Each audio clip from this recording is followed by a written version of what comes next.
Donc ce chapitre-là de TP, en fait, on va travailler vraiment avec la mémoire, c'est-à-dire qu'on va essayer de faire un petit peu une extension du cours d'archi des ordi. Ok, mais on va le ramener, non pas aux ordinateurs, mais aux microcontrôleurs qui sont ici. Ok, donc il va y avoir des choses similaires, mais différentes. Donc, déjà quelques questions. Qu'est-ce qu'on trouve sur la pile, enfin, qu'est-ce que c'est que la stack ou la pile, et qu'est-ce qu'on trouve dessus? C'est un espace mémoire. Alors, c'est un espace mémoire, ouais. Entre des variables. Pour les variables. Quelles sont ses modalités d'accès, ses permissions?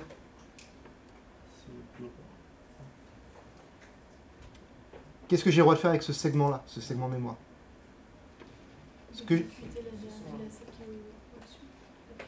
Tu as dit quoi? Est-ce qu'on peut l'exécuter? Ça contient quoi la stack? Ça contient des variables. Qu'est-ce qu'on peut exécuter une variable? On peut l'utiliser. Donc c'est dire j'ai un accès en lecture. Et en écriture. Et en écriture. En stockage. Mais pas en exécution. Ok? Quand je vous demande les permissions, c'est ça, c'est read, write, execute. Bah voilà, c'est un segment de données, donc je peux y accéder en lecture. Je peux accéder en écriture, mais je ne peux pas y accéder en exécution. Parce qu'il n'y a pas d'instruction. Ok, qu'est-ce que c'est? Bah, c'est un segment mémoire, hein, c'est un espace qui est réservé. Si on revient sur le système d'exploitation et sur architecture pardon, des ordinateurs, la stack, vous en avez une sur votre PC?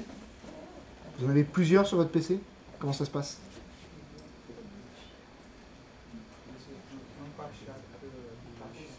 Une pour chaque tâche. Alors, tâche, du coup, on est dans un terme relativement générique. Si je ramène à Linux, on appelle ça un process. Okay.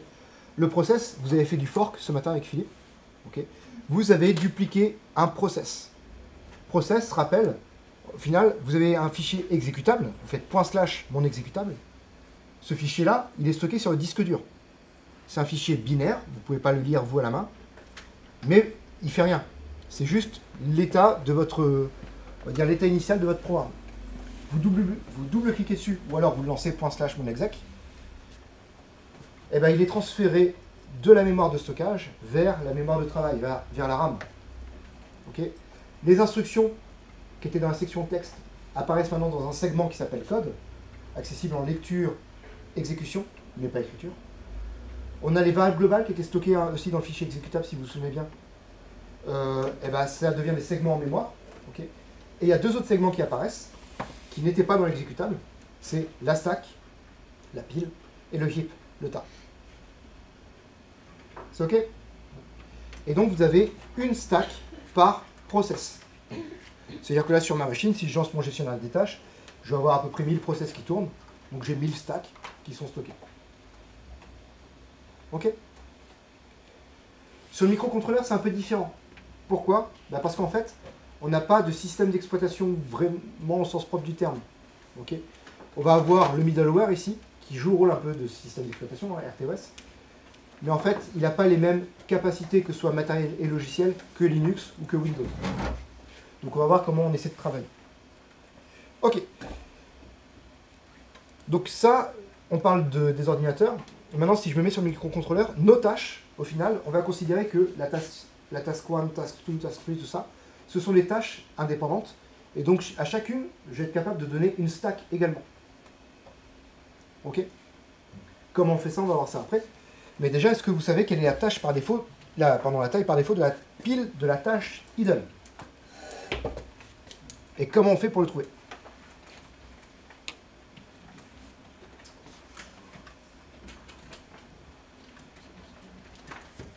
Comment on fait donc?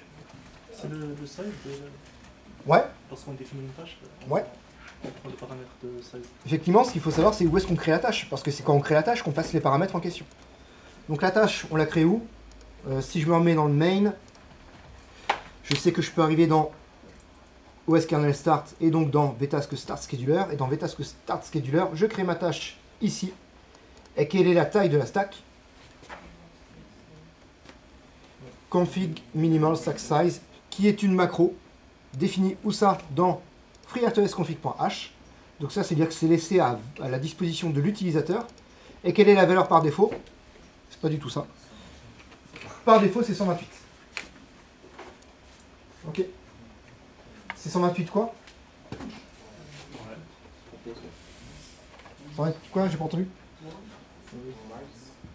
Bytes. Perdu. Words. Ok. Ce sont des mots. Ok. Ça, si vous allez voir la taille, enfin pardon, la documentation de la fonction xTaskCreate, vous allez voir que la taille que vous passez, c'est la taille en nombre de mots et non en nombre d'octets.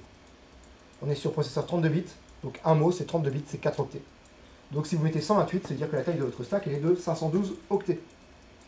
Ok? C'est bon? Comment chaque tâche, on a un pile, si chaque tâche partage le processus principal. On en parle juste après. D'accord.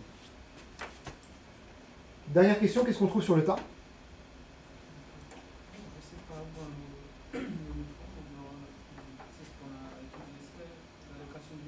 Ouais, c'est toutes les variables allouées dynamiquement, ouais, c'est ça. Donc tout ce qui est fait avec malloc, avec free en C, ou avec new et delete en C++. Ok. Et puis les autres langages, bah, vous débrouillez. Donc en fait, c'est tout ce qui est alloué dynamiquement. J'avais mis un warning en cours, et peut-être même en TP, en archi des ordis, sur l'allocation dynamique. Je ne sais pas si vous vous en souvenez. C'est pas si grave. Alors, faut faire des free, ouais. Mais en fait, un autre warning que j'avais fait, mais ça, à la limite, vous avez oublié parce que ça ne concernait pas archi des ordis, c'est que pour pouvoir faire de l'allocation dynamique, il me faut un composant essentiel qui s'appelle la MMU, Memory Management Unit. Ce composant-là, il est à l'intérieur de chacun des cœurs de mon processeur. J'ai 16 cœurs, j'ai 16 CPU, j'ai 16 MMU. Okay. Sur un microcontrôleur, il n'y a pas de MMU. La MMU, son boulot, c'est de faire croire au processeur que l'espace mémoire est illimité, toutes les données sont contiguës les unes à la suite des autres, tout ça. Sauf qu'en fait, c'est pas le cas du tout. Okay. On travaille en adressage réel sur un microcontrôleur et non pas en adressage virtuel. Et justement, le rôle de la MMU, c'est de virtualiser un espace réel. Bref. Donc dans ce cas-là, en fait, notre microcontrôleur il va être obligé de faire certains travaux particuliers. On va aller voir ces fichiers-là. Dans l'archive de TP, mais en fait, vous pouvez directement les retrouver à partir du site. Hein. Mais dans l'archive de TP, je vous ai fourni les docs de FreeRTOS. Ok, les sources. Mais encore une fois, vous allez sur freertos.org, vous avez Git, il vous dit, voilà, vous pouvez tout télécharger, vous avez accès à tout. J'ai juste épuré un petit peu la partie qu'on va voir après. Ce qu'on voit, c'est ce qui est expliqué aussi dans le tuto de FreeRTOS, hein, vous avez le document pour ça, pour synthétiser tout, mais en gros, on a ici des fichiers qui sont dans quel langage? C. Ok. On a ici des fichiers qui sont dans quel langage? C. Ok. Et ici, on va avoir des fichiers qui sont dans quel langage? C. Ok. Pourtant, il s'appelle... Enfin, c'est quoi l'intérêt du C? Pardon. C'est que c'est un langage qui est plutôt portable. Ok. Alors en fait, un petit peu par opposition, ils appellent portable le répertoire qui est censé rendre portable FreeRTOS, et donc qui n'est pas entièrement écrit en C. Là, si vous regardez, tous ces fichiers-là, qui sont à la racine de FreeRTOS, ils sont génériques. Quel que soit le microcontrôleur que vous utilisez, ces fichiers-là sont les mêmes. Par contre, je reviens sur le kernel. Quand il est préempté, grâce à quoi il est préempté? Grâce à quoi j'ai un tick qui est imposé? Qu'est-ce qui fait que mon OS, il se réveille toutes les millisecondes? J'ai un timer. Un timer, c'est un composant périphérique, c'est un composant matériel du processeur. On est d'accord? Donc si vous changez de processeur, si vous changez de fabricant, c'est pas le même timer, c'est pas les mêmes registres pour le configurer, tout ça. Ok? Donc ça veut dire qu'il y a une partie de FreeRTOS qui est censée être liée, rattachée à votre matériel.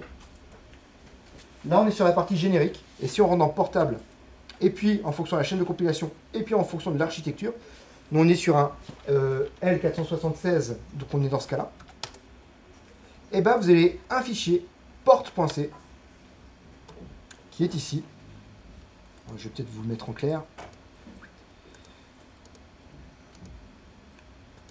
Touc, touc, touc. Voilà. J'ai un fichier .c où là on va écrire vraiment au niveau des registres, voire même un petit peu en assembleur. Ok. Et en fait, on a une partie du code qui est spécifique au processeur et une grande partie du code qui est générique, quel que soit le processeur. Ça vous paraît clair? Ça vous paraît logique? Si je vais voir le code source de Linux, non, je vous montrerai plus tard. Mais si je vais voir le code source de Linux, vous allez avoir pareil, une grosse partie des fichiers qui sont communs, qui sont écrits en C, qui sont indépendants de l'architecture, et vous avez un répertoire qui s'appelle Arch, dans lequel vous avez un répertoire qui s'appelle x86, ou ARM v4, voilà, vous en avez plein. Et vous avez du coup les versions, en gros drivers, pour adapter à votre architecture matérielle du kernel Linux. Okay, donc ça fonctionne exactement pareil. Toutes ces fonctions-là, elles commencent par port d'ailleurs. Port start scheduler par exemple. Tiens, ça ressemble à VX, comment il s'appelle? VTask start scheduler. Okay. En fait, VTask start scheduler, c'est la fonction générique d'entrée. Quel que soit votre processeur, c'est comme ça qu'on va lancer le kernel. Et à l'intérieur de cette fonction-là, vous allez appeler la fonction spécifique à votre matériel. Ok? Voilà. Je ne rentre pas plus loin que ça, mais voilà, sachez qu'on s'adresse un petit peu au registre, choses comme ça, quoi. Yes. Alors du coup, dans ces fichiers-là, il y en a quelques-uns qui nous intéressent. Si je veux voir les fichiers qui sont proposés ici, heap 1.c. On va regarder heap 2.c et heap 3.c, 4.c, on va regarder lesquels. On va regarder le 4 d'abord. Le fichier 4, non. Bon, c'est pas lui qui m'intéresse. Le 3? On va tous les faire, hein, de toute façon. Ouais. Le 3, le 2 et le 1. Ok. Alors, ce que je vous ai dit, c'est microcontrôleur. J'ai pas de MMU, donc je peux pas faire un malloc. Donc comment je me démerde? Eh bien en fait, je vais utiliser mon fichier, par exemple heap 1.c, qui va faire un appel, enfin qui va définir une fonction qui s'appelle pv port malloc. Donc port, déjà c'est dire c'est spécifique à l'architecture, et malloc. Ça va faire un malloc. Vous allouez la taille qui est ici, enfin vous indiquez la taille que vous voulez allouer. Et qu'est-ce que ça fait en fait? Si en gros vous avez bien spécifié une taille, eh ben vous allez pouvoir en gros réserver l'espace mémoire en question. Qu'est-ce que je fais pour réserver l'espace en question? D'abord je suspends toutes les tâches, c'est-à-dire que plus d'ordonnancement, il n'y a que le kernel qui bosse. Ensuite, je travaille avec un pointeur ici que je vais réaligner. Je vais me réserver de l'espace. Ok. Et après, à la fin, je remets toutes les tâches en cours d'exécution. Ok. Enfin, je remets tout à ready ou en exécution ou en bloqué. Et si je regarde le free, qu'est-ce qu'il fait? Je lui passe un pointeur. Qu'est-ce qu'il fait de ce pointeur-là? Ben, il n'en fait rien. Ça veut dire quoi? C'est-à-dire que pour faire un malloc, en gros, j'ai pas appelé malloc, j'ai fait d'autres appels de fonctions. Enfin, j'ai fait d'autres manipulations. En gros, j'ai déplacé un pointeur pour dire voilà, tu vas pouvoir te mettre ici et je te réserve cet espace-là. Okay. Et quand je fais un free, eh ben, je libère aucun espace mémoire. Okay. Et pourtant, on m'avait dit que le free, c'était important. Mais là, on dégage le pointeur, il est mis à nul. Ouais, il est mis à nul, mais c'est pas pour autant que tu supprimes l'espace mémoire. Ah ouais, mais on peut rien faire dessus. C'est compliqué. Ah ouais, c'est compliqué. Donc là, en fait, ce qu'on fait, on n'a pas le droit de faire un malloc, on n'a pas le droit de faire un free. Donc on fait un pseudo malloc et on fait un free qui fait rien en fait. Ok. Ça, c'est une première stratégie. On peut utiliser une autre stratégie qui est le heap 2.c. Le heap 2.c, il fait un petit peu plus de choses. Ok. Vous voyez que le free, là j'ai quelque chose qui est fait. D'accord? Je rentre pas dans les détails, on en reparle après. Je prends le heap 3.c. Le heap 3.c, qu'est-ce que je fais? Regardez. Est-ce que vous pouvez dire ce que ça fait? Pareil, on va dans les grandes lignes. Je suspends toutes les tâches, donc c'est-à-dire pas de réordonnancement, je travaille qu'avec le kernel pour l'instant. Qu'est-ce que je fais après? Un vrai malloc. Ensuite, je remets toutes les tâches en cours de fonctionnement. Et j'ai fini. Ok. Et si je regarde le free qui est en dessous, exactement pareil. Donc là, la stratégie 3, heap 3, c'est une autre stratégie. C'est juste un wrap des vraies fonctions malloc et free. Okay. Donc on a différentes stratégies en fonction d'éventuelles capacités de votre processeur. Il se peut que vous ayez un processeur qui ait une MMU. Dans ce cas-là, autant utiliser la fonction malloc, la fonction free, de base du C. D'accord? Mais si vous n'avez pas de MMU, il vaut mieux utiliser HIP 1 ou HIP 2. Si je me remets, j'essaie de m'appuyer maintenant sur la doc. Donc je vais dans le cadre Effectors Developer Docs. Si je regarde, c'est où la stock HIP Memory Management, on a tout ça. Tout est expliqué ici. Ok. Je passe très rapidement. Le fichier, je termine ça. C'est pas? Ou c'est une question? Oui, c'est une question. Ouais, vas-y. On a le droit d'utiliser malloc et free, de C quand même. Non. Non, en fait, il faut éviter. La chaîne de compilation, elle va rien te dire. Parce que la chaîne de compilation, peut-être qu'elle va te mettre en warning d'ailleurs, je sais pas. Mais nous, ce qu'on va faire, enfin, on sait qu'on n'a pas de MMU. Là, en fait, cette partie-là du chapitre, en fait, je redis ça à tout le monde, mais cette partie-là du chapitre, c'est voir éventuellement ce que vous avez compris de votre machine, de votre matériel, et que vous appliquiez les bonnes stratégies avec votre système d'exploitation pour exploiter correctement les ressources matérielles de votre machine. Okay. Et quand je dis machine, je veux dire microcontrôleur. Et donc là, nous on sait qu'on n'a pas de MMU, donc on sait qu'on ne doit pas utiliser le HIP 3 par exemple. On ne peut pas. À la place, on a HIP 2, enfin 1, 2, 3, 1, 2, 4, 5. Le 1, c'est très simple. Il permet d'allouer la mémoire, mais il ne permet pas d'en libérer. Est-ce que c'est grave? Ça, je ne sais pas, ça dépend de votre application. Le 2, il permet de libérer la mémoire, mais il ne fait pas de coalescence des blocs libérés. C'est-à-dire que vous faites malloc 1, vous avez un bloc mémoire, vous faites malloc 2, vous avez un autre bloc mémoire qui est au-dessus, vous faites malloc 3, vous avez un autre bloc mémoire qui est au-dessus, vous faites un free de l'espace numéro 2, et bien entre le numéro 1 et le numéro 3, vous avez un gros vide que vous ne pouvez plus réutiliser. Ok. À la place, du coup, eh ben, il y a HIP 4 qui permet de gérer ça.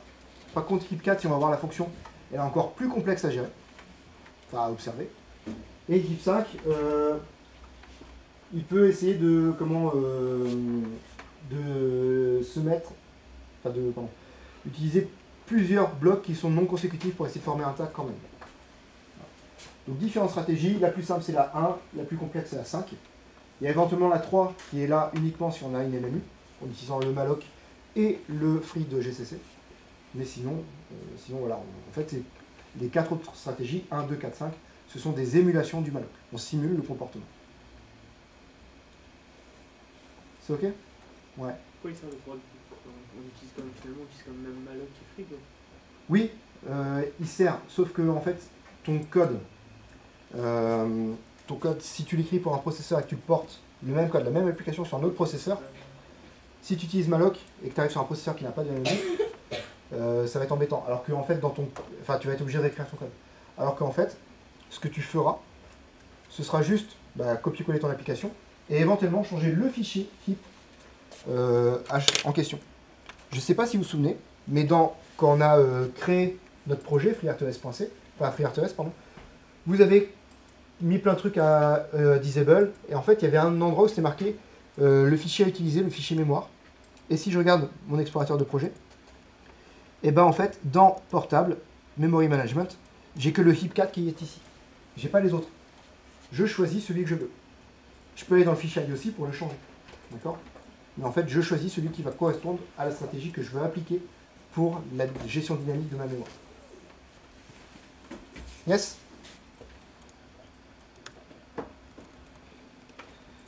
Voilà, donc dans les grandes lignes, je peux faire l'allocation, mais je peux rien libérer. Je peux faire l'allocation et je peux libérer, mais c'est un petit peu à l'arrache parce que je ne peux pas réutiliser les blocs que j'ai libérés. Et HIP 3, c'est simple, un simple wrap des fonctions malloc et free de GCC. Ouais. C'est possible du coup de remplir C'est-à-dire? C'est-à-dire on libère, mais on ne libère pas, il faut quand même la remplir. C'est ça, ouais. En fait, tu vas saturer le HIP. Ouais, c'est ça. Qu'est-ce qui se passe à ce moment-là? Ce qui se passe, on peut regarder dans les fichiers. Si tu n'arrives pas, alors je vais prendre le HIP 1 U. HIP 1, c'est ici que tu vas allouer. Tu vois, tu suspends tes tâches, tu les remets toutes ici. Donc c'est ici que se fait l'allocation vraiment. Donc tu as ton pvReturn qui se fait ici. Voilà. Si tu n'as pas réussi à allouer, alors tu vas lancer cette macro-là, vApplication malloc failed hook, qui est une fonction qui va te permettre de gérer ce cas-là. C'est-à-dire que c'est un peu comme une interruption au final. Ça m'embête parce que vous avez un TP de retard en OS par rapport à... Enfin, vous avez une séance de moins en OS par rapport à mon groupe. Mais en gros, ça va être pareil que les signaux que vous verrez à la prochaine séance. C'est-à-dire qu'il y a un problème, on le détecte, on te donne une fonction pour arriver à le gérer, et à toi de voir comment tu gères. Est-ce que tu fais un reset de ton microcontrôleur? Est-ce que tu fais planter? Est-ce que tu envoies un message? Est-ce que tu remplis un journal de log? Choses comme ça. Mais on va voir ça juste après ça. On va l'utiliser. Mais du coup, tu es prévenu pour répondre à ta question. Si tu débordes de ton tas, tu es prévenu. Ça vous va? Ouais.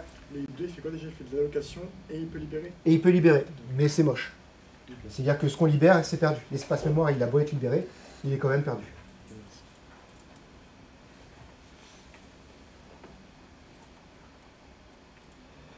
Ok, alors du coup, ça, maintenant je vais essayer de le faire, je vais passer sur mon autre éditeur là, de dessin, c'est un peu plus simple que là-dessus. Mais on va essayer d'alterner, ce serait bien que vous ayez cette page-là devant vous là, pendant qu'on parle.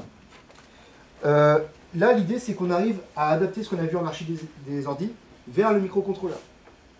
Donc en archi des ordi, on a vu qu'on avait, dans mon fichier binaire exécutable, section texte, qui contient les instructions, section data et BSS, qui contiennent les variables globales et les variables locales statiques. Okay. C'est toujours clair ces deux termes ou pas? Variable globale déclarée en dehors de toute fonction, donc accessible par tout le monde. Et variable locale statique, elle n'existe bien que dans une fonction, mais par contre sa durée de vie c'est égal à celle du programme, c'est-à-dire qu'elle conserve sa valeur tout le temps. Donc j'ai dit quoi? Point texte, c'est les instructions, point data, point BSS, ce sont les variables globales et locales statiques, et on a point raw data, qui contient les variables en lecture seule, typiquement les chaînes de caractères. On est OK là-dessus? En plus de ça, quand vous lancez votre exécutable et qu'il arrive dans la RAM, donc on a des segments qui apparaissent par rapport à ces trois sections qu'on vient de voir, mais on a en plus un segment de stack et un segment de heap qui apparaît. Là on est sur un microcontrôleur.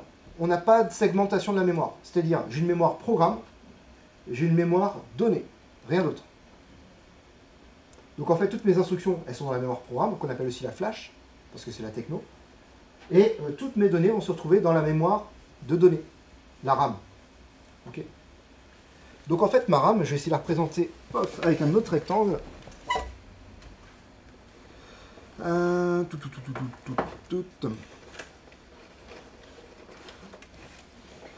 Ma RAM, je vais la représenter comme ça.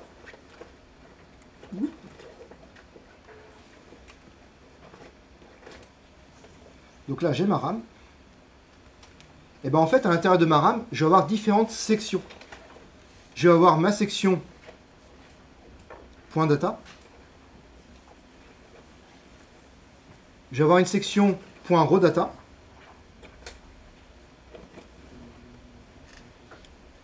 Je vais avoir une section point .bss. Ah, je vais juste échanger les deux, c'est plus simple d'un point de vue compréhension.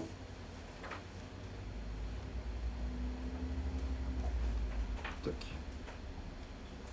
Vous me dites hein, si c'est pas clair. Je vais avoir point .stack, enfin je vais avoir ma stack au final, et je vais avoir mon heap. Ok, et je vais essayer de séparer ça comme ça. C'est possible de changer un peu, hein, s'il vous plaît. Ouais, je fais ça tout de suite.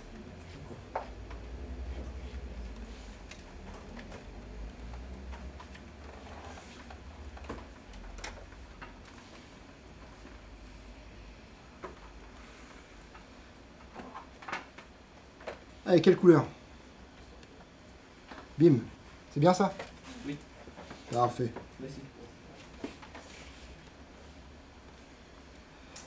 Alors ça, pourquoi? En fait, je vais me retrouver, on est sur un microcontrôleur, on n'est plus en archi des ordi, on n'est plus sur un ordinateur. Donc je suis avec une mémoire, un modèle mémoire séparé. Ok. Mémoire donnée, mémoire data. Non, mémoire donnée, donc data, et mémoire programme. Pardon. Mémoire instruction. Ok, et là, du coup, voici comment je représente ça.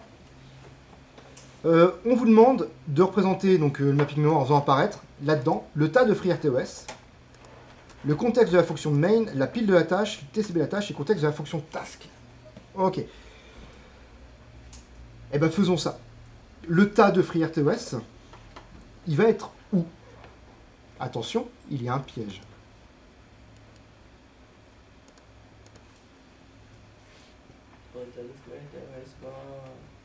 Sur un stack, non? Sur la stack, non. Il n'est pas là. Pardon? Dans data, non. BSS? Oui. Alors j'explique pourquoi. Alors ce que je m'attendais, franchement le piège que je m'attendais, c'est le tas de FreeRTOS. Vous me répondiez qu'il est dans le heap. Jusque là, moi je m'attendais à ça. Parce que tas et heap c'est la même chose normalement. Et bien en fait, qu'on soit bien d'accord, on travaille avec un middleware. Okay, c'est-à-dire une couche logicielle intermédiaire qui va être entre le hardware, que nous on ne configure plus, et l'application que nous on écrit. Donc effectivement, d'un point de vue matériel, le point d'entrée de mon programme, c'est ma fonction main. Hein, okay. Ma fonction main, j'appelle la fonction cubemx, mx GPIO init par exemple, et ben effectivement je vais remplir la stack petit à petit. Okay. Je vais voir le heap. C'est ça, c'est si je fais un malloc ou un pseudo-malloc avec mon application bare metal. Ok, directement nu sur le métal. Par contre, là, je travaille avec un OS. L'OS, c'est une application, c'est une fonction comme une autre, on va dire, du point de vue du microcontrôleur. Par contre, c'est une fonction qui va arriver à gérer une tambouille interne, une petite cuisine, qu'il va se préparer. Pour ça, on a ça ici dans FreeRTOS config.h. Il est où? Il est là. J'ai ça.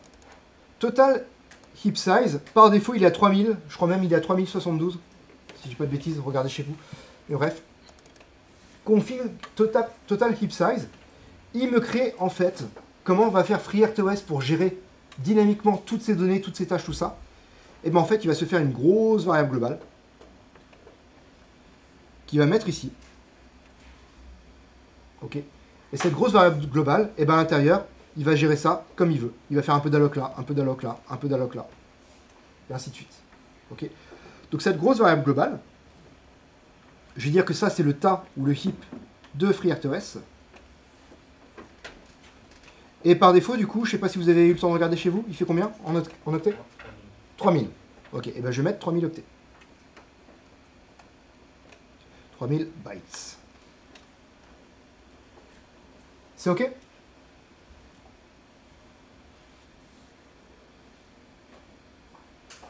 Très bien. Alors pourquoi, je ne sais pas si vous vous souvenez de la différence entre data et BSS, point data et point BSS. Point data et point BSS, dans les deux cas, c'est des variables globales ou des variables locales statiques. La différence, c'est que dans data, elles sont initialisées. Dans point BSS, elles ne sont pas initialisées. Donc en fait, celui de FreeRTOS va se retrouver dans point .bss parce que je n'ai pas initialisé mon tas de FreeRTOS. Ok. Donc voilà, le tas de FreeRTOS il est là. Le contexte de la fonction main. Où est-ce qu'il va être le contexte de la fonction main? Et là je vais prendre une autre couleur. Je vais essayer de distinguer entre guillemets ce qui est géré par FreeRTOS.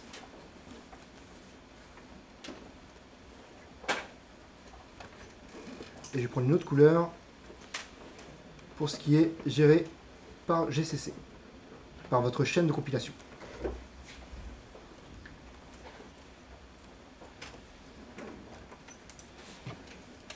Alors du coup, votre fonction main, est-ce qu'elle dépend de FreeRTOS ou pas du tout?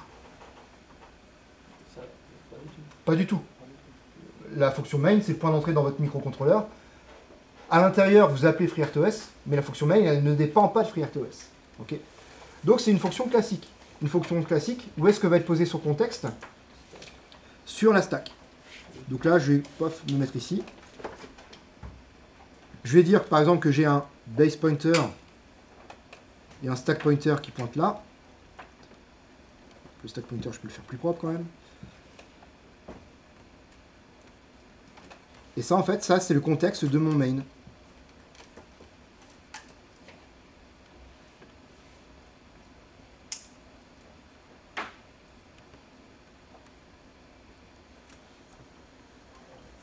C'est OK?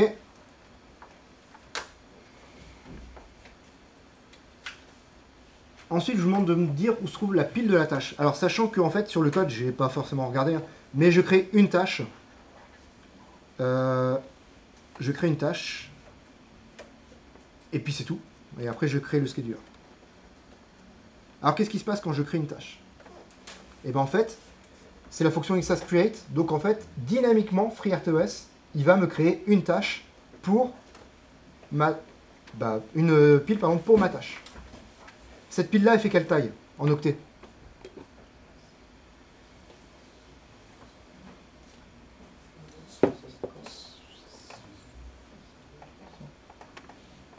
« 100 mots, donc 400 octets. » Ok. Et où est-ce que va gérer ça? Où est-ce que FreeRTOS va faire ça? Il va gérer ça sur son heap à lui. Donc là, il va créer une tâche, il va créer une stack, ici. Je vais la mettre comme ça, c'est pas à l'échelle, hein, mais je vais la mettre comme ça. Et ça, du coup, c'est la stack de la tâche. Et elle fait 400 octets.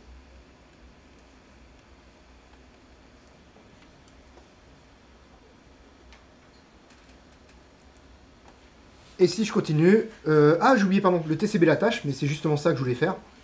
Le TCB la tâche, c'est quoi? Le TCB, tiens d'ailleurs, ça fait partie des questions que vous deviez rendre. TCB, c'est Task Control Block, ouais. C'est quoi? Qu'est-ce que ça contient le TCB?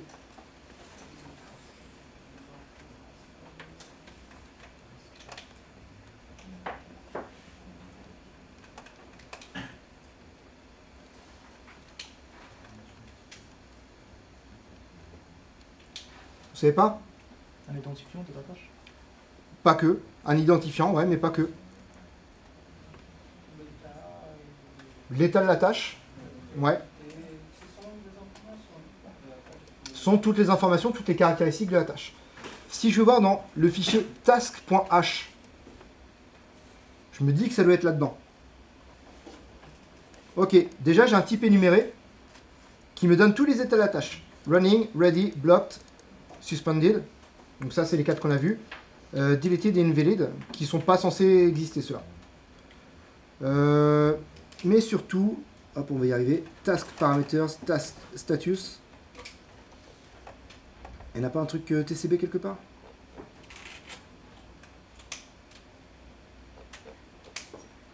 Bah, à moins que ce soit ça, en fait. J'ai déjà sauté. Si je viens de task penser, je vérifie juste un truc. Non, ce serait bien ça.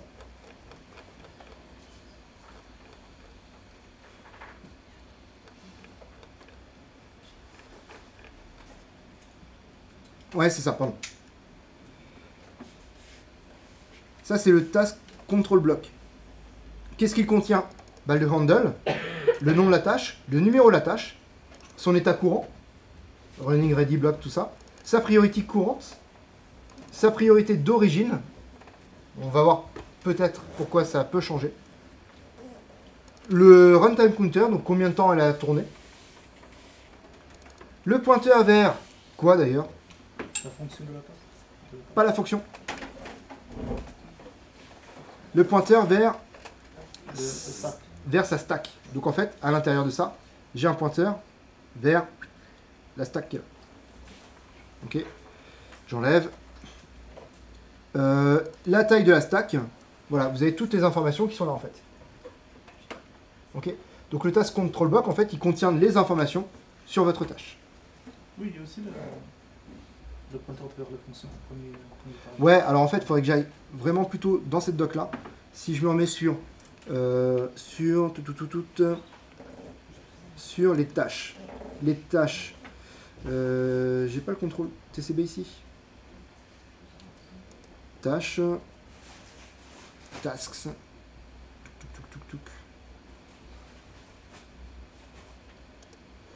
C'est pas les états de la tâche qui m'intéressent, c'est le TCB. Je vais voir si je peux le trouver comme ça.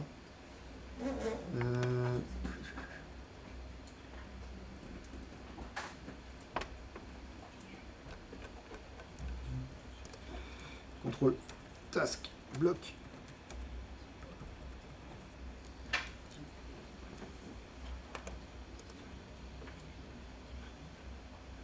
Non, c'est pour ça que je veux. Bon, je vais pas retrouver. Mais bah tiens, sinon, je sais où je vais retrouver. Hop. Vous avez un beau cours là-dessus.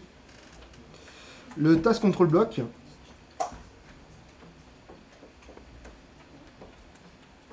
Est-ce que c'est ça? Non, c'est pas ça.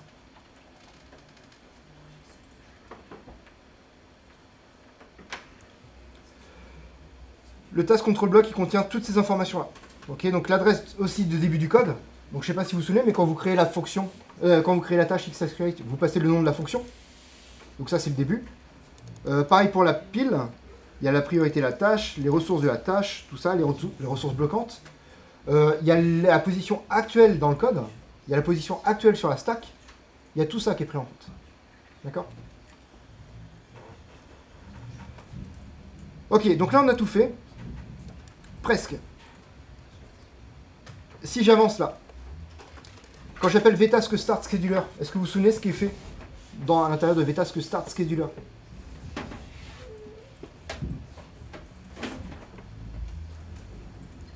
Il y a le lancement de l'OS, mais aussi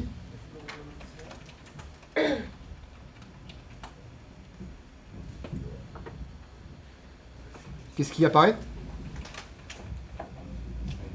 La tâche idle.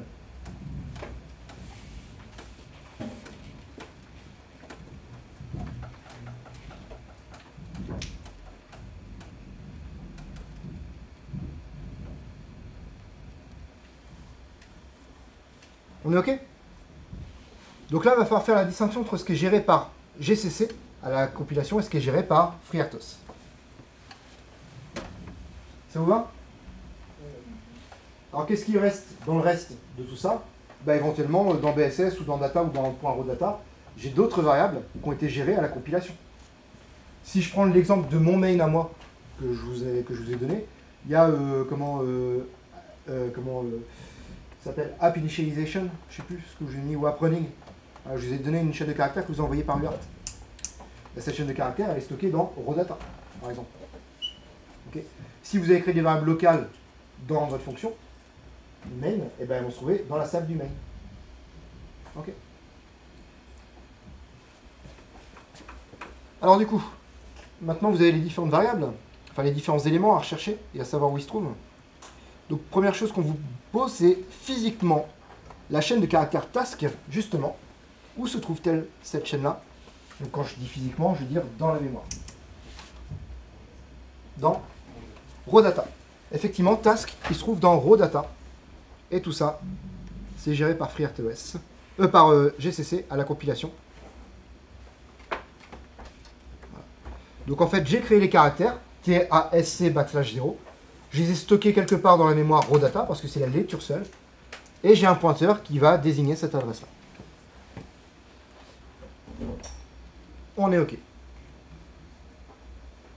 L'élément suivant, c'est quoi?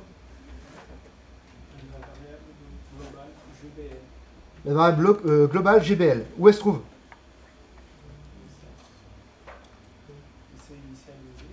Je sais pas. Est-ce qu'elle est initialisée ou pas, GBL? Non, elle n'est pas initialisée, donc elle se trouve dans BSS. Alors, là, je m'en fiche un petit peu. Hein. C'est éventuellement au-dessus, c'est éventuellement en dessous, peu importe. Mais du coup, voilà, GBL, il est là. Et elle fait combien d'octets? 4 octets.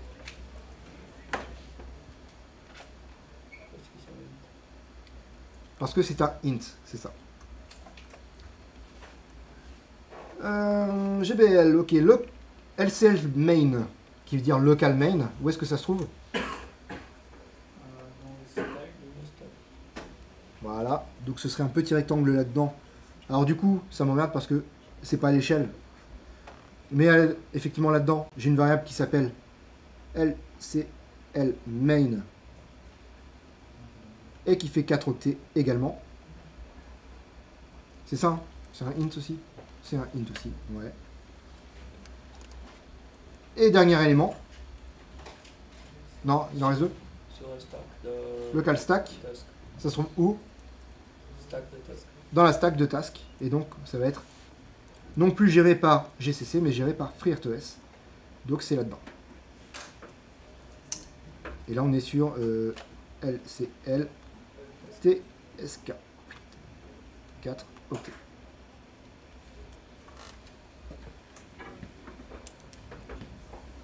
Et qu'on soit d'accord, donc ça, c'est, on va dire, parce que je vous pose les questions là, mais ça se fait étape par étape. D'abord, je rentre dans le main. Donc, paf, j'ai du contexte qui arrive ici. Ensuite, qu'est-ce que je fais? J'appelle la fonction xTaskCreate. Donc, en fait, au niveau de la stack, je rentre dans la fonction xTaskCreate et je suis en train de travailler. Je crée ma tâche. Ok. Quand j'ai fini ma tâche, enfin ma fonction xTaskCreate, eh ben, je quitte. Donc, je reviens dans le contexte du main, qui est ici. Ok. Ensuite, mon main, qu'est-ce qu'il fait? Il fait un appel à vtask start scheduler. Donc c'est reparti, je rappelle une autre fonction qui est ici. Vtask start scheduler. Peut-être qu'elle-même, elle appelle d'autres fonctions derrière. Je sais pas, mais je remplis la stack petit à petit. Ok. Mais toujours est-il qu'en fait, je redescendrai jamais plus bas que ça. Qu'ici. Contexte scheduler. C'est vtask start scheduler. Mais je redescendrai jamais plus bas que ça. Pourquoi? Bah parce que maintenant, mon main a donné la main à l'OS et c'est l'OS qui va faire que de travailler tout le temps. Ok? Et donc l'OS, à partir de ce moment-là, eh ben, il va pouvoir lancer la tâche en lui faisant croire qu'elle a accès à du heap. Mais au final, c'est une portion d'une énorme variable globale qui se trouve, qui se trouve être un pseudo-tas fait par FreeRTOS pour FreeRTOS. Okay. Et comme ça, FreeRTOS, avec cette énorme variable globale, il fait toute sa cuisine interne, tout seul, à l'abri de GCC. C'est OK? Avez-vous des questions là-dessus? Non? Alors c'est un truc que je peux pas, enfin que j'ai pas forcément cherché, mais avant on faisait quand on travaillait sur PIC32, pardon. On pouvait voir vraiment la taille du heap, la taille de la stack fournie par GCC. Et on pouvait voir la taille des variables, la taille des sections data, BSS et raw data. On voyait que BSS c'était toujours 3100 et quelques. Parce qu'on a la variable de 3000 octets, qui est la variable FreeRTOS. On voyait que le heap, le vrai heap, il était de, si je dis pas de bêtises, 16 octets. Vous pouvez rien allouer dynamiquement avec 16 octets, hein, on est d'accord. Mais c'est parce que, au final, bah, on ne se sert pas de façon d'allocation dynamique sur un microcontrôleur. Il y avait Stack, voilà, qui avait une taille à peu près correcte. Mais sinon, voilà, on avait surtout BSS qui était une énorme variable globale. Et en changeant la variable, d'ailleurs, je ne sais pas si vous pouvez le changer, vous verrez ça, mais en changeant la taille, la valeur de la variable de la macro config total heap size, vous allez éventuellement voir que le pourcentage, pour certains ça s'affiche, le pourcentage de RAM utilisé, voilà, là on doit être à 25%, je crois, un truc comme ça. Voilà. Ben, vous allez pouvoir jouer aussi là-dessus. C'est tout bon? Des questions? Ben, je m'arrête là.